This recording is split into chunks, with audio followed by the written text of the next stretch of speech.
पांढरी काठीचे महत्त्व. पांढरीची काठी खूप दुर्मिळ अशी वनस्पती आहे. ही वनस्पती मुख्यतः कोकण भागातील जंगलामध्येच आढळते. पांढरीच्या काठीचे मुख्य वैशिष्ट्य म्हणजे या वनस्पतीचे लाकूड पाण्यात तळाशी बुडते. हे विज्ञानाला एक आव्हान आहे.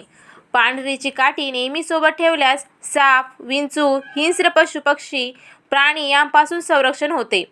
पांढरीची काठी शत्रूपासून संरक्षणासाठी सोबत ठेवावी.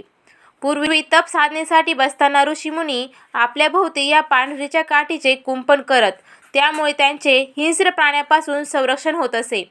आणि आता कलियुगात याच हिंस्र पशूंवर अतिक्रमण झाल्यामुळे ती प्रवृत्ती माणसामध्ये आली आहे. म्हणून आता प्रत्येकाने ही पांढरीची काठी सोबत ठेवणे गरजेचे झाले आहे. महिला भगिनींनी तर आपल्या स्वसंरक्षणासाठी नेहमीच ही काठी सोबत ठेवावी.